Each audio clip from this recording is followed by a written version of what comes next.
দের শবে বরাত এর শাব্দিক তাত্ত্বিক যে আলোচনা সেটা হলো যে সব এটা একটা ফার্সি শব্দ। জি। বরাত এটাও ফার্সিতেও নেওয়া যায়, আরবিতে আরবি শব্দ, দুইয়ে মিলে শবে বরাত। তাহলে সব অর্থ ফার্সি রাত্র, জি। আর বরাত অর্থ হলো মুক্তি। এই দুইটা মিলে হয় মুক্তির রজনী। শবে বরাত মুক্তির রজনী। আমরা আমাদের বাঙালি ভাষা হওয়ার কারণে আমাদের একটা বাঙালিদের মধ্যে আমাদের একটা ভাষা প্রচলিত আছে, সেটা হলো তোর বরাতি ভালো না, তোর বরাতে নেই, তাহলে তোর বরাতে নেই, তোর বরাতি ভালো না। হ্যাঁ, তো এই বরাত দ্বারা আমরা যেটা ব্যবহার করে থাকি, বুঝিয়ে থাকি, সেটা হলো যে ভাগ্য, যে তোর কপালে নেই, তোর বরাতে নেই, তোর ভাগ্যে নেই। তো আমরা আমাদের বাঙালি ভাষার সাথে এটা মিলে যাওয়ার কারণে আমাদের কাছে, অনেকের কাছে এটা একটা ভাগ্য রজনীতে পরিণত হয়েছে। কিন্তু এটার যে মূল অর্থ এবং যে জন্য শবে বরাত, এটা হলো মুক্তির রজনী। এই রাত্রে আল্লাহ তাআলা ব্যাপকভাবে গুনাহগারকে মুক্তি দিয়ে থাকেন, ক্ষমা করে থাকেন। এই জন্য এই রাত্রটা হলো মুক্তির রজনী। এখন মেরে মুহতারাম, এই মানে এই রাতের যে ফজিলত, এইটা কি আসলেই হাদিস কোরআনের মধ্যে বর্ণিত আছে, নাকি না আমাদের আলেম ওলামারা এটা বানিয়ে আমাদের সামনে পেশ করতেছে? এই মর্মে আমাদের সমাজের মধ্যে দুই ধরনের মানে ব্যাপক আলোচনা পাওয়া যায়। এক শ্রেণীর মানে আলেম ওলামা সহ এক শ্রেণীর লোক তো এইটাকে একেবারেই শবে বরাত নামে কোনো দিবসই নেই অথবা রাত্রই নেই, এই রাতের ফজিলত মর্মে যতগুলো হাদিস অথবা বিষয় আছে, ফজিলত আছে, কোনোটাই প্রমাণিত না। এইভাবে এটাকে একেবারেই ছেড়ে দেওয়া, অস্বীকার করে বসা, এই যে একেবারে ছেড়ে দেওয়া বা অস্বীকার করে বসা, এইটা উচিত না, এটা ঠিক না। আবার আমরা যারা শবে বরাতকে নিচ্ছি, গ্রহণ করতেছি, তা আমাদের মধ্যেও নিতে নিতে একটু বাড়াবাড়ি হয়ে গেছে। আমরা শবে বরাতের যতটুকু ফজিলত ছিল, যতটুকু এর মহত্ব মর্যাদা ছিল, আমরা সেখান থেকে বের হয়ে অতিরিক্ত আরো কিছু করতে শুরু করেছি। এই আরো কিছু করার কারণেই মূলত উলামায়ে কেরামের বিরোধিতা করতে করতে তারাও একটু বেশি বিরোধিতা করেছে। কিন্তু এখানে প্রকৃতপক্ষে শবে বরাতকে অস্বীকার করা, তার ফজিলতকে অস্বীকার করার কোনো সুযোগ নেই। কেন? এই মর্মে বা এই বিষয়টা নিয়ে একেবারে উচ্চ পর্যায়ে প্রায় 10 জন সাহাবায়ে কেরাম থেকে হাদিস বর্ণিত আছে, যে হাদিসগুলোর দ্বারা এই রাতের ফজিলত প্রমাণিত হয়। বিশেষ করে এই সমস্ত সাহাবায়ে কেরামদের মধ্যে একেবারে উপর পর্যায়ের সাহাবায়ে কেরামদের মধ্যে দেখেন, বিশেষ করে হযরত আবু বকর সিদ্দিক রাদিয়াল্লাহু আনহু থেকে এই রাতের ফজিলতের ব্যাপারে হাদিস এসেছে, হযরত আলী রাদিয়াল্লাহু আনহু থেকে বর্ণিত এসেছে, আয়েশা রাদিয়াল্লাহু আনহা, মুআজ বিন জাবাল রাদিয়াল্লাহু আনহু, হযরত আবু হুরায়রা রাদিয়াল্লাহু আনহু, আউফ ইবনে মালিক, হযরত আবু মুসা আশআরী, আব্দুল্লাহ ইবনে আমর ইবনে আস, আবু সালাবা কুশানি এবং উসমান ইবনে আবুল আস রাদিয়াল্লাহু তাআলা। এই 10 জন সাহাবায়ে কেরাম থেকে এই রাতের ফজিলতের মর্মে হাদিস বর্ণিত হয়েছে, এবং এই হাদিসের মানগত উলামায়ে কেরাম এর মান নির্ণয় করেও যে জিনিসটা বলেছেন, সেটা হলো যে এই সমস্ত হাদিসগুলো আমলযোগ্য, এই হাদিসগুলো মানার উপযুক্ত।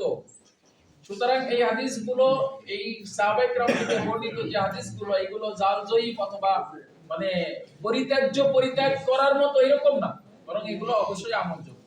এখন এতগুলো সাহাবায়ে কেরাম থেকে বর্ণিত ফজিলত পাওয়া সত্ত্বেও আমি যদি এই রাতের আমল থেকে বঞ্চিত হই, তো তাকে বঞ্চিত বলাটা কোনো মানে বাড়তি কিছু হবে না, কারণ সে প্রকৃতই বঞ্চিত। এতগুলো সাহাবায়ে কেরাম থেকে যে ফজিলত বর্ণিত আছে, আমি সেটাকে না নিয়ে আমি এই আমল থেকে বঞ্চিত হলাম, তাহলে আমি প্রকৃতই বঞ্চিতদের অন্তর্ভুক্ত হয়ে যাব।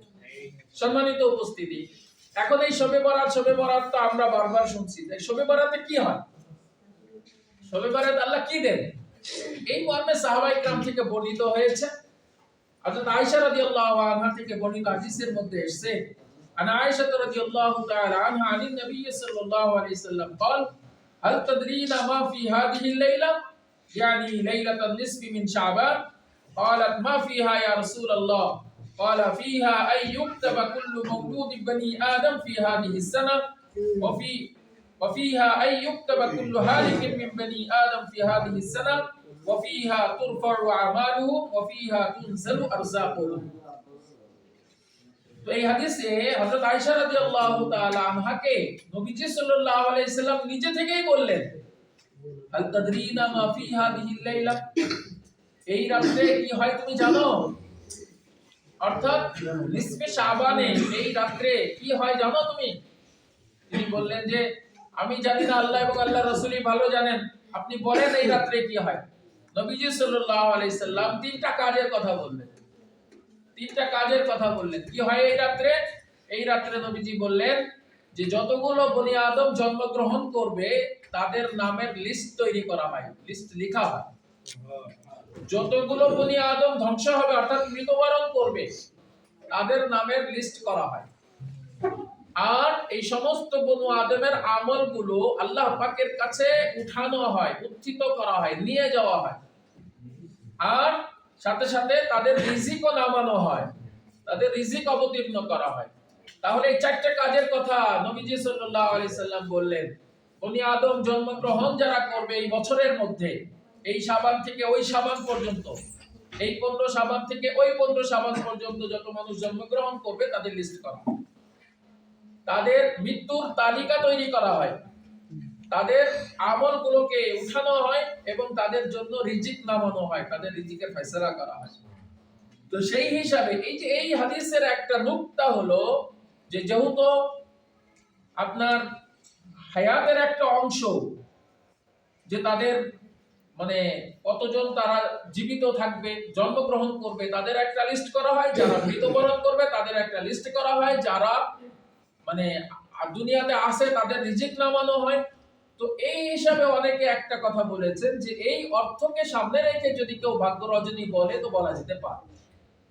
উলামায়ে কেরাম এক বিস্তারিত ব্যাখ্যার আলোচনা করেছেন, সেটা হলো যে এইগুলো অর্থাৎ মানুষের হায়াত, মওত, রিজিক, দৌলত লেখার ব্যাপারে শবে কদরের মধ্যেও হাদিস আসছে যে শবে কদরে এই কাজগুলো করা হয়।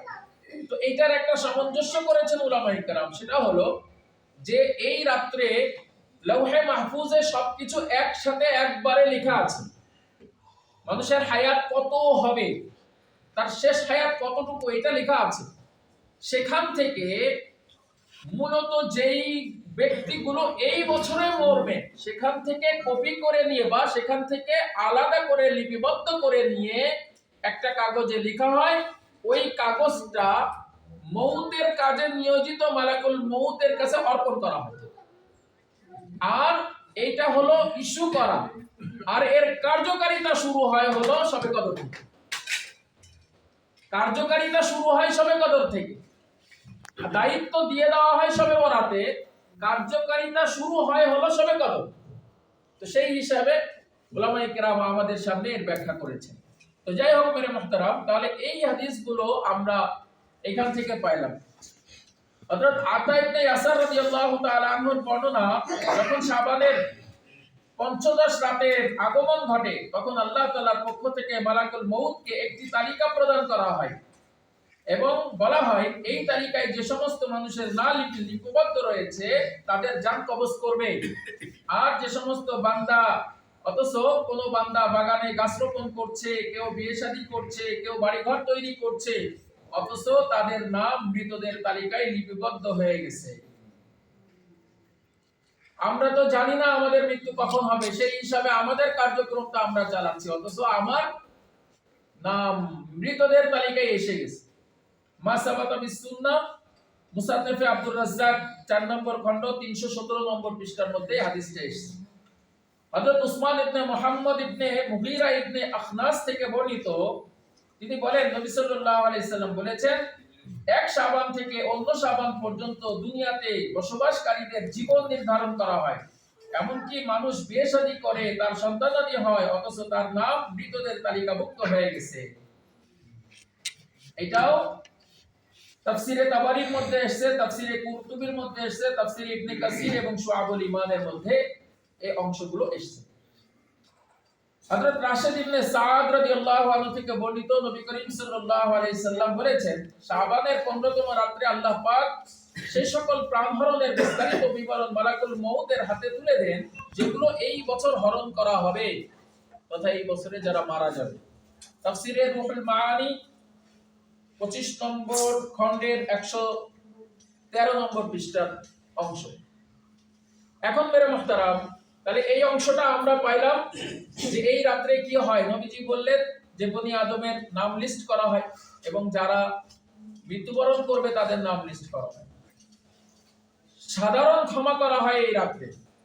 আল্লাহ পাক শবে বরাতে প্রথম আসমানে অবতরণ করে কতিপয় লোক ছাড়া বাকি সকলকে আল্লাহ তাআলা ক্ষমা করে দেন।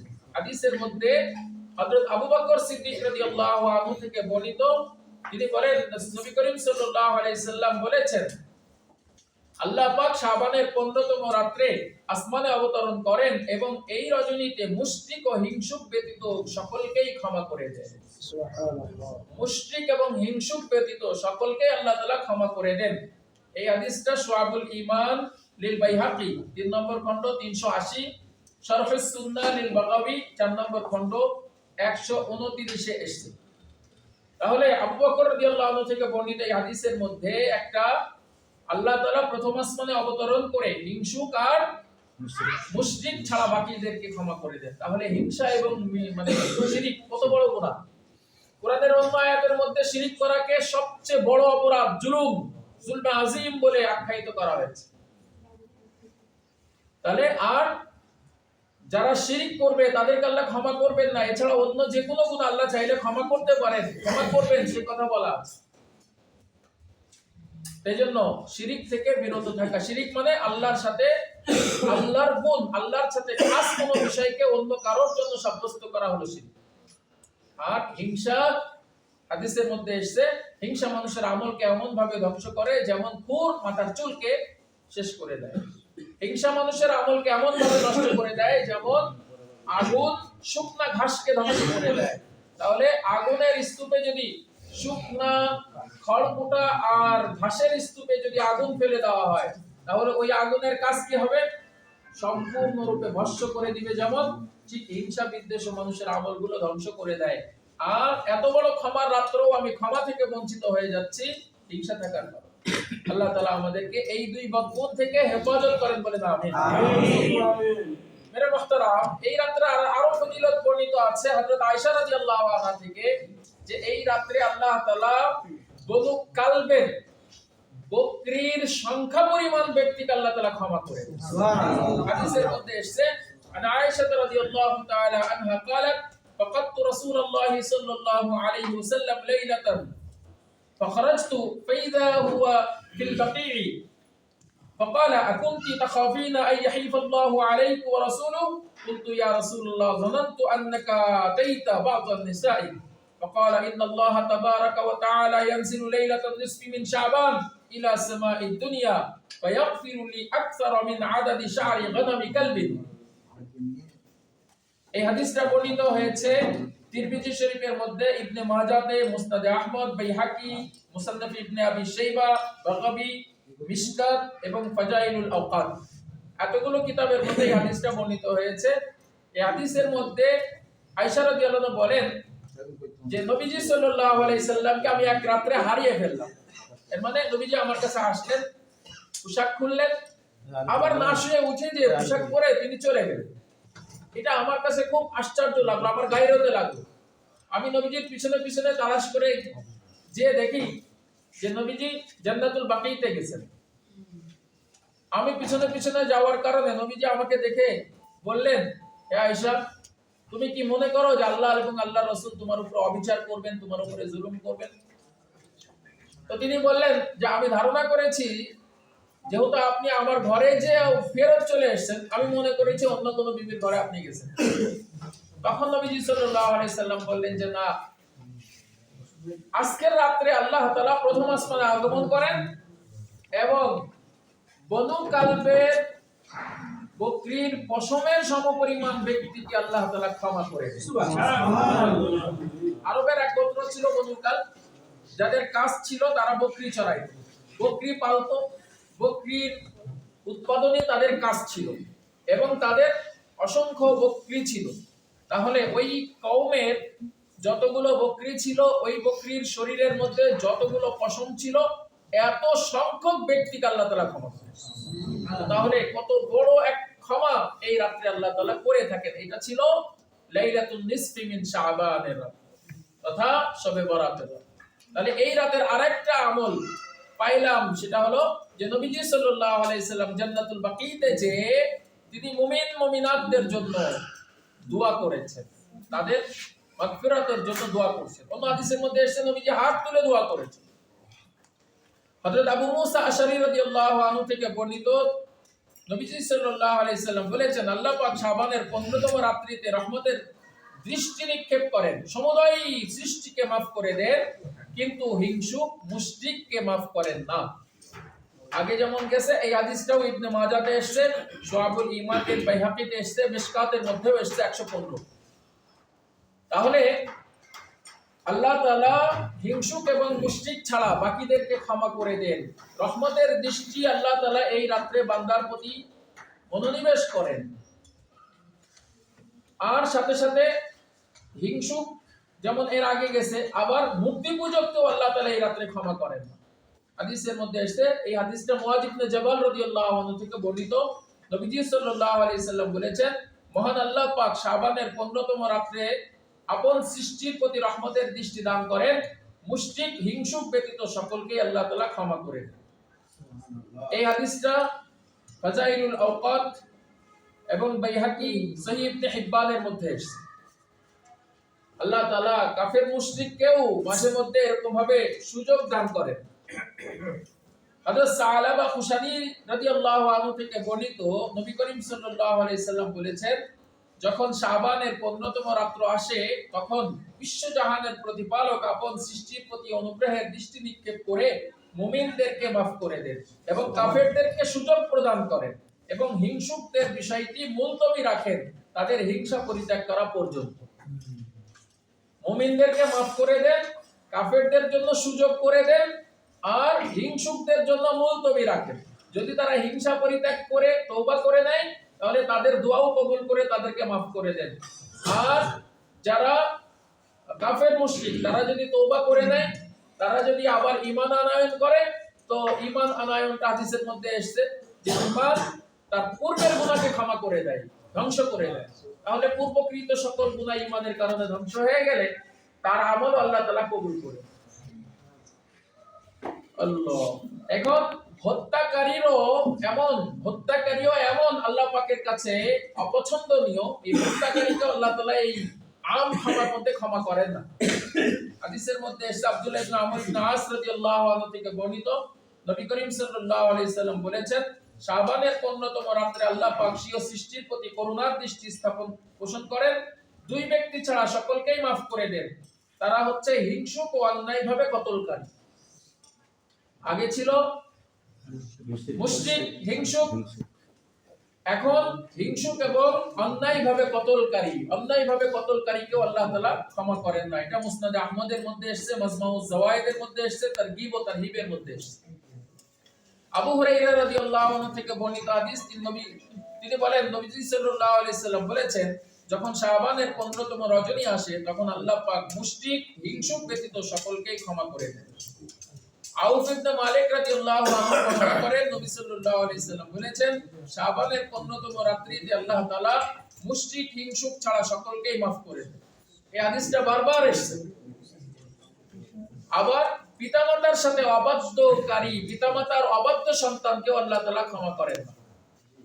এজন্য পিতামাতার অবাধ্য সন্তানও এই মহান ক্ষমা থেকে, আম ক্ষমা থেকে বঞ্চিত হয়। এখন শবে বরাতে একজন ঘোষণাকারী ঘোষণা করে, হাদিসের মধ্যে এসেছে, উসমান ইবনে আবুল আস রাদিয়াল্লাহু আনহু থেকে বর্ণিত, রাসূলুল্লাহ সাল্লাল্লাহু আলাইহি সাল্লাম বলেছেন, যখন শাবানের 15তম রাত্র আসে, তখন আল্লাহ তাআলার তরফ থেকে একজন ঘোষণাকারী ঘোষণা করতে থাকেন, আছে কি কোনো ক্ষমা প্রার্থী, আমি তাকে ক্ষমা করব, আছে কি কোনো আবেদনকারী, আমি তাকে দান করব। তখন ব্যভিচারী মুশরিক ছাড়া যে কেহ দোয়া করে, সে এই দুয়ার অংশ প্রাপ্ত হয়। তাহলে এখানে আরেকটা নতুন আসলো, সেটা হলো ব্যভিচারী মুশরিক ছাড়া বাকিদের দোয়াকে আল্লাহ তাআলা কবুল করেন। বাকির চাওয়াকে আল্লাহ তাআলা দিয়ে দেন।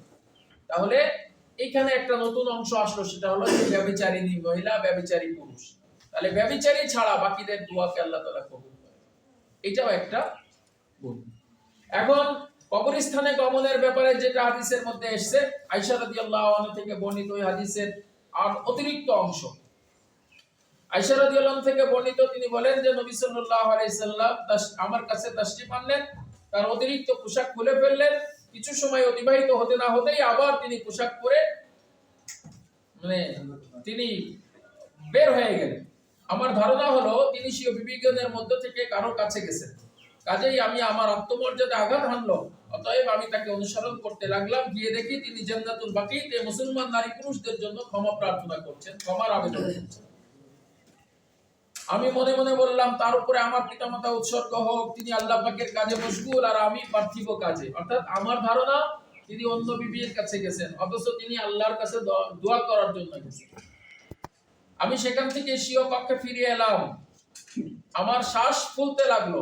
এর মধ্যে রাসূল সাল্লাল্লাহু আলাইহি সাল্লাম তাশরিফ আনলেন এবং আমার হাঁপানোর কারণ জিজ্ঞাসা করলেন। আমি বললাম, আমার মাতা পিতা আপনার উপর কুরবান হোক, আপনি আমার কাছে আগমন করলেন, কিছুক্ষণের পর আবার চলে গেলেন, তাই আমি ধারণা করলাম যে আপনি হয়তো অন্য কোনো বিবির কাছে গমন করেছেন। এতে আমার প্রচন্ড ঈর্ষা হলো।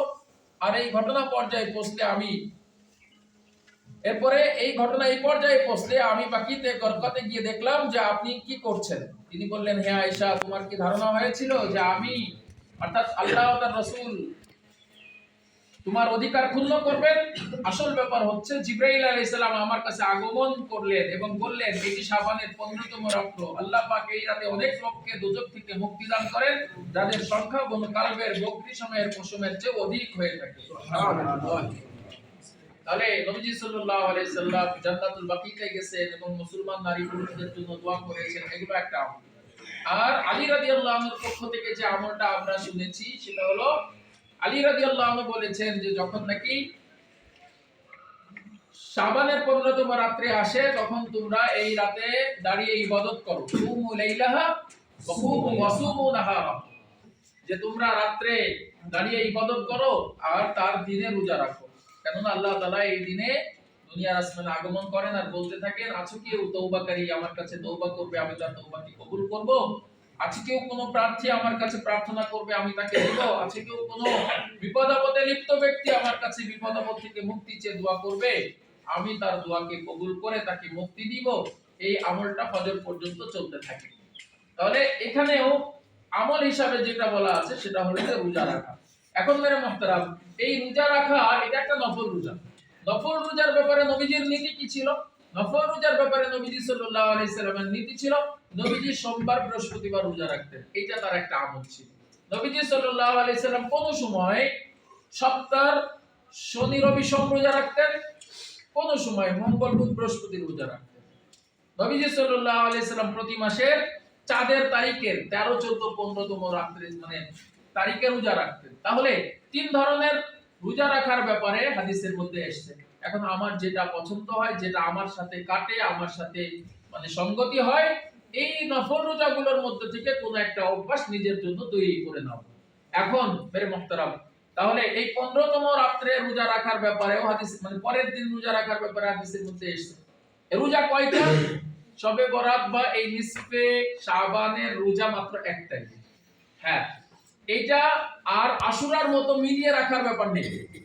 যদি আমরা পারি তাহলে প্রতি মাসের রোজার নাই, আইয়ামে বীজের রোজার নাই, আমরা 13, 14, 15 রোজা রাখবো। তাহলে এই রোজা রাখলে এক ঢিলে দুই পাখি আসবে। সেটা কি? আমার শাবানের রোজাও এসে গেল, আমার আইয়ামে বীজের রোজাও এসে গেল। আমি একই সাথে দুই ফজিলত পেয়ে গেলাম। যদি কারোর হিম্মতে না কুলায়, তাহলে তারা এক্সট্রা রাখলে অবশ্যই সে ফজিলতের ভাগদার হবে ইনশাআল্লাহ। এখন সে মেরা মুহতারাম, তাহলে এতগুলো অংশ থেকে বা আমাদের এই শ্রুত কথাগুলোর মধ্য থেকে যে বিষয়টা আমাদের আসে, সেটা হলো যে অবশ্যই এই রাতের ফজিলত সুপ্রমাণিত। এই রাতের ফজিলতকে অস্বীকার করার সুযোগ নেই, যেটা আমরা হাদিস কোরআনের অংশ থেকে বোঝার চেষ্টা করেছি। আর এই এত বড় ক্ষমার রাত্র থেকেও যারা বঞ্চিত হয়, তাদের মধ্যে বিশেষ করে আল্লাহ পাকের সাথে অংশী স্থাপনকারী, হিংসুক, কোন মানুষকে অন্যায়ভাবে কতলকারী, ব্যভিচারী রমণী, আত্মীয়তার সম্পর্ক ছিন্নকারী, লুঙ্গি পায়জামা টাকটুর নিচে পরিধানকারী, বাবা মায়ের সাথে অবাধ্য সন্তান এবং মদ পানে অভ্যস্ত ব্যক্তি, এই ৮ শ্রেণীর ব্যক্তিকে আল্লাহ তাআলা এই রাতেও ক্ষমা করেন না। তাহলে এই ৮ গুণ যার মধ্যে আছে তাকে অবশ্যই আজের মধ্যেই তওবা করতে হবে, ফিরে আসতে হবে, যাতে কালের ফজিলত পাওয়া যায়। আজই এখনই তাকে তওবা করতে হবে, ফিরে আসতে হবে, সংশোধন হতে হবে, যাতে কাল রাতের ফজিলতটা পাওয়া যায়। আল্লাহ যেন আমাদেরকে বুঝায় এবং আমল করার তৌফিক দান করেন। আমরা প্রকৃতপক্ষে বিষয়গুলোকে শুনি, জানি, নেই এবং আমরা আমাদের যে জায়গা আছে, আমাদের মসজিদ, আমাদের মুসল্লি, আমাদের ছাত্র, আমরা তাদেরকে সঠিক জিনিসটা দেওয়ার জন্য চেষ্টা করি। আল্লাহ আমাদেরকে বুঝা, আমল করার তৌফিক দান করুন। আমিন।